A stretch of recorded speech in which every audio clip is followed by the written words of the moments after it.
Ada 7 hukum semesta. Istilahnya kan kosmik. Jadi alam semesta ini ada 3 rumusan hukumnya. Yang pertama apa? Yang pertama ada the law of vibration. The law of vibration itu segala sesuatu itu bergetar. Tidak ada yang diam. Getaran-getaran dalam frekuensi yang sama akan saling menarik. Kegembiraan akan menarik kegembiraan yang lain. Nah, fokuslah secara konsisten terhadap pikiran tertentu, maka akan menarik getaran yang sama.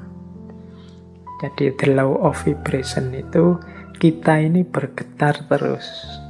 Ini menjelaskan bergetar ini mungkin tidak mudah. Kita ini kan sebenarnya tidak diam.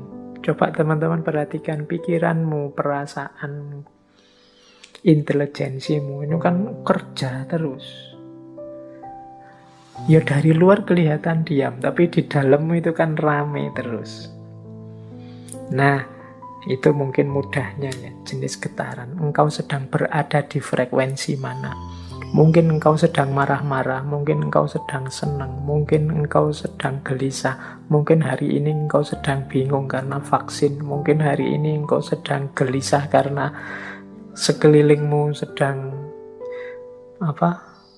pembatasan ketat karena pandemi. Mungkin ini kan sebenarnya dirimu itu sedang bergetar.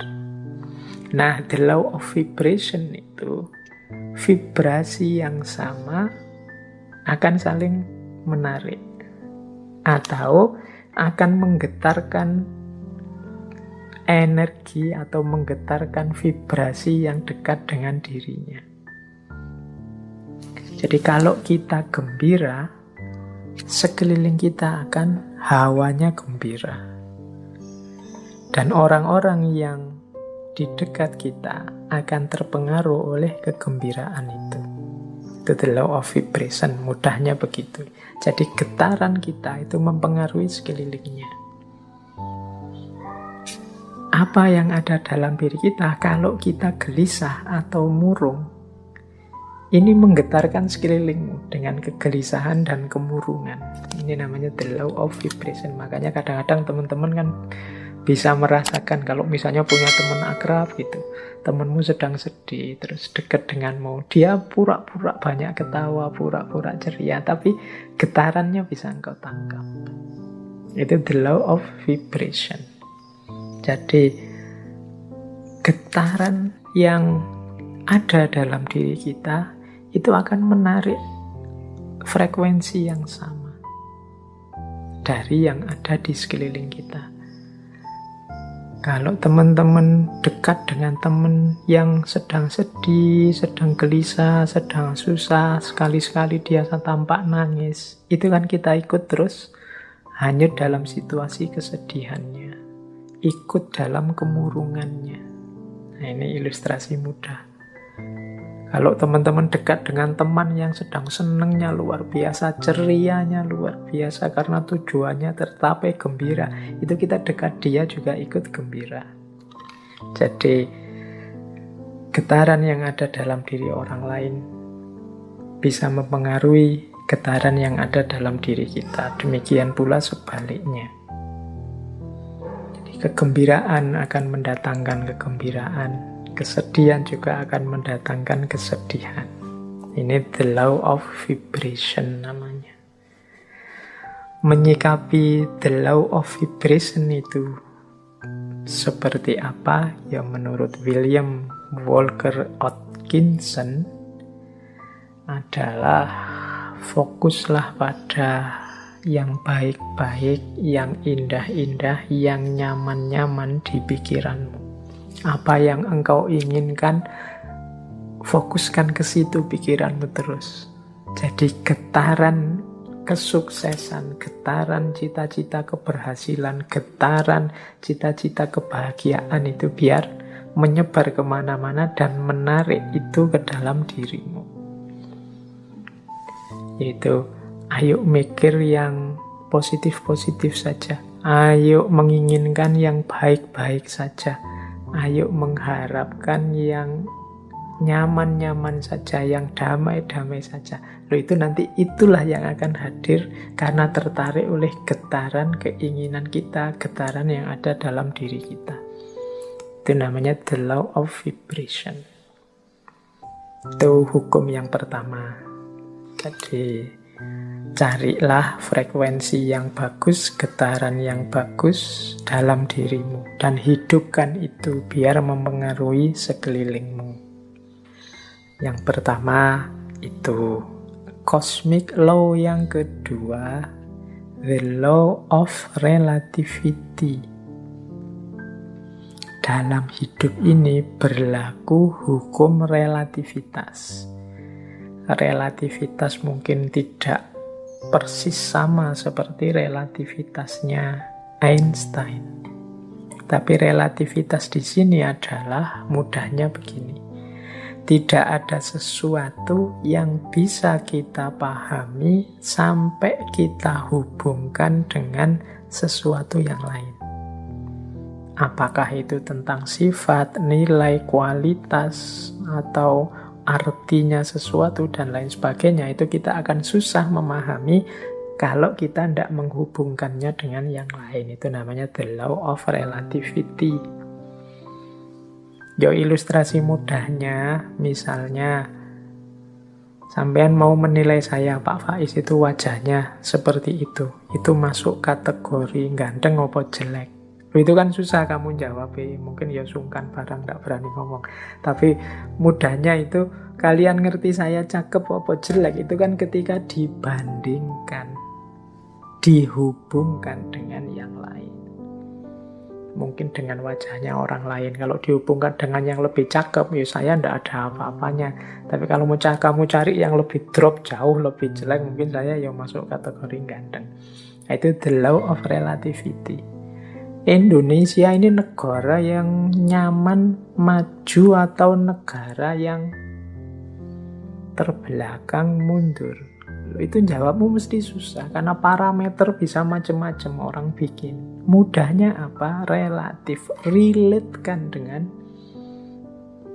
sesuatu yang lain. Jadi jawabannya mestinya, kalau dihubungkan dengan negara ini kita masih terbelakang. Tapi kalau kita sambungkan dengan negara ini ya masih lumayan. Kita masih tergolong lebih maju. Itu namanya the law of relativity.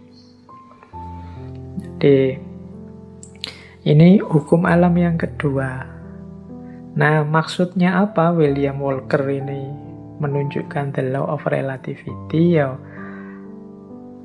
hendaknya kita ini selalu menghubungkan situasi yang kita alami dengan yang lebih buruk atau lebih kurang atau di bawah kita.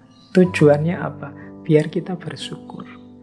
Semua kegelisahan, ya mungkin tidak 100% lah, sebut saja 90% kegalauan, kegelisahan kita hari ini itu muncul karena kita merelasikan diri dengan sesuatu yang lain, yang lebih tinggi, lebih bagus, lebih sukses, pokoknya lebih segalanya dari kita. Akhirnya kita tidak mampu untuk bersyukur. Mau bersyukur itu lebih berat karena kita melihat hidup kita ini serba kurang. Kita salah mencari relasi, menghubungkan diri kita dengan apa. Karena tiap hari mungkin engkau melihatnya artis siapa, atau melihatnya tokoh siapa, atau kiblatmu orang besar siapa, itu terus orang kaya siapa, itu terus orang sukses siapa, itu terus, sehingga ketika menengok dirimu yang lahir hanya pesimisme, underestimate, merasa betapa tidak berharganya dirimu dan lain sebagainya, akhirnya tidak bisa bersyukur. Nah, untuk bisa bersyukur, ingatlah the law of relativity tadi. Kalau engkau mau melihat yang lebih bawah darimu, masih banyak.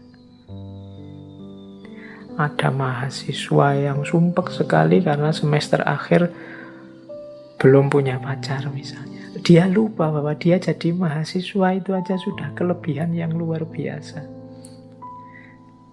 Benchmarknya mungkin temennya. Benchmark itu tempat dia mengukur, tempat dia merelasikan diri, itu temennya yang sudah punya pacar.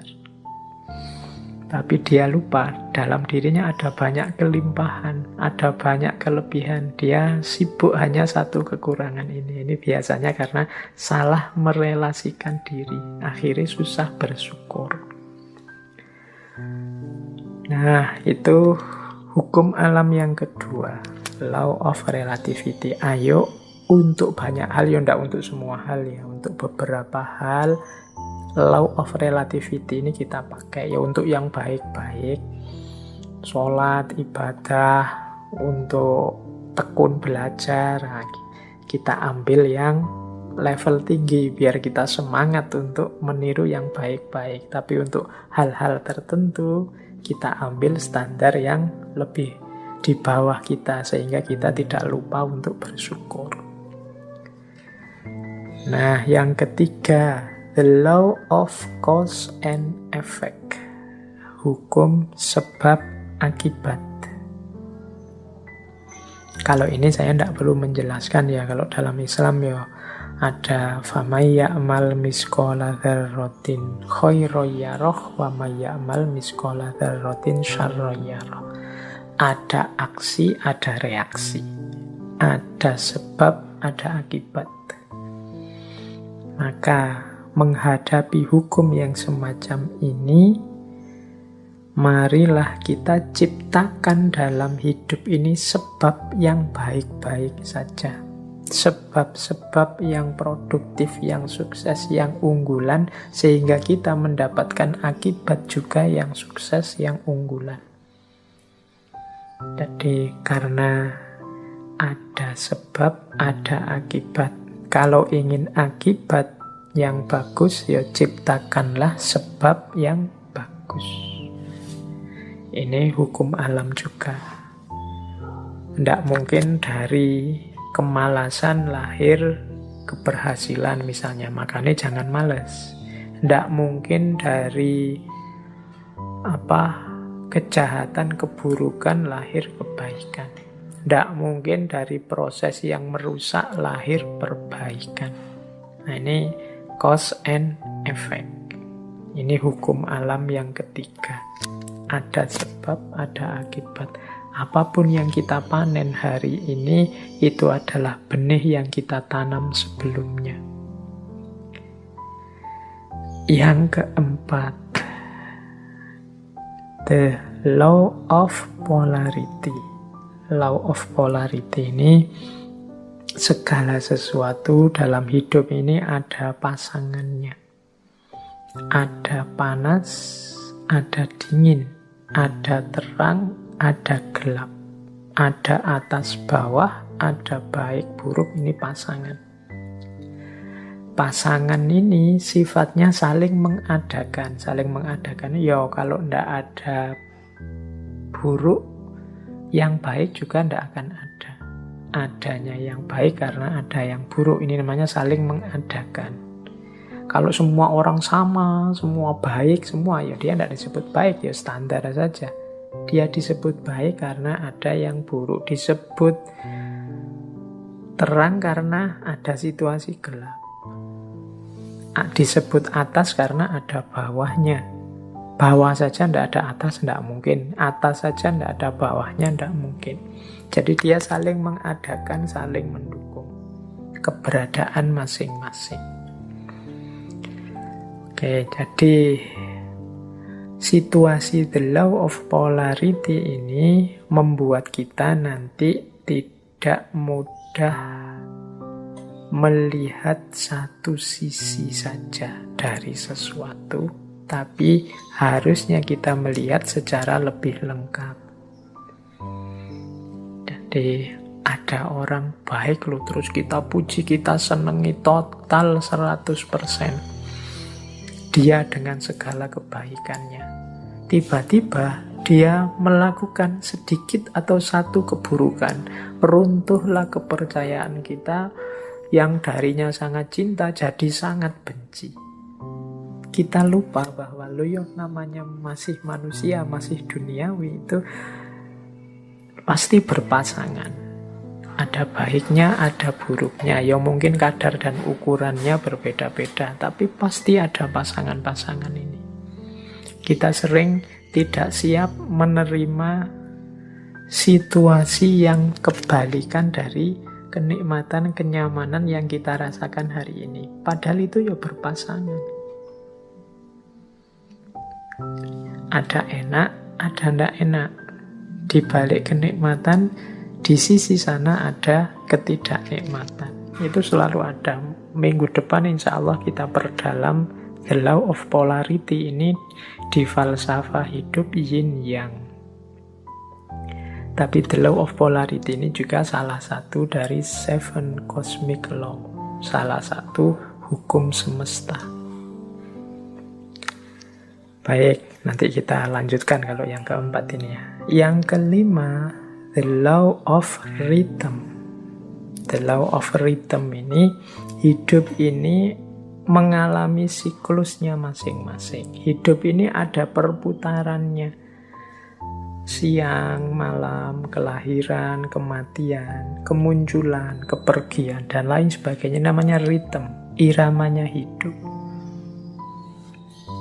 Nah, segalanya ada awalnya, ada akhirnya. Ini the law of rhythm. Beberapa kali saya ceritakan kan ada kisah sufi, seorang sufi yang punya jargon, ini pun akan berlalu. Mengalami apapun, apakah itu kesenangan, apakah itu kesedihan, pada saatnya juga akan berlalu. Seberat apapun, seperti apapun. Termasuk pandemi ini, dia ada awal kehadirannya, pasti nanti ada akhir kepergiannya. Itu the law of rhythm. Jadi kalau kita mengalami situasi apapun, sadarlah bahwa situasi ini akan berakhir.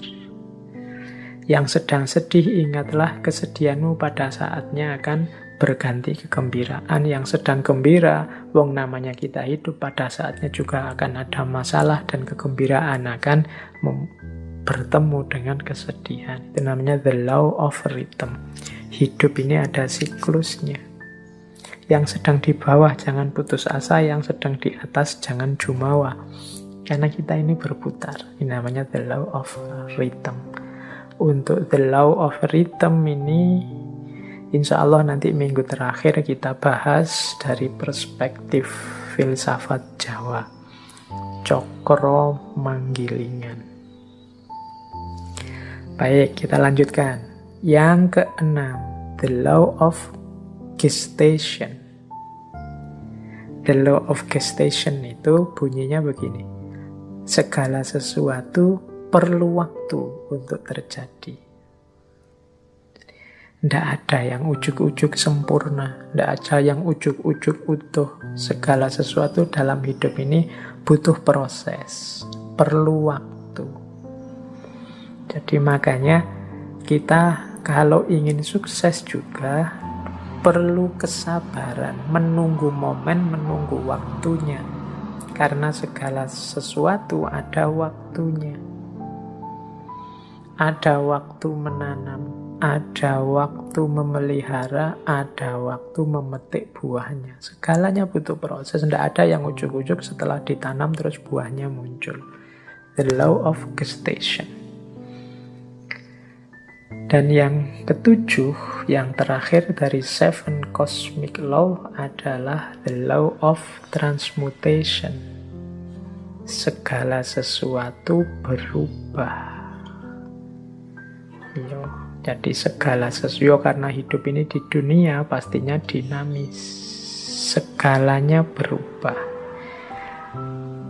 Ini banyak kalau kita belajar filsafatnya dulu, filsafat Yunani yang terkenal Heraklitus itu ya segalanya berubah, kecuali perubahan itu sendiri. Yang tidak berubah hanya perubahan. Nah, law of transmutation ini menyadarkan kita untuk menghadapi perubahan, merancang dan menyiapkan perubahan agar perubahan yang terjadi arahnya sesuai keinginan kita, membuat kita lebih baik, membuat kita lebih sukses, membuat kita lebih berhasil. Jangan biarkan perubahan liar tidak terkontrol. Baik, ini 7 cosmic laws. Ini alam semesta. Di level batinnya itu ada 7 mekanisme ini. Ini kalau menurut teorinya Walker Atkinson.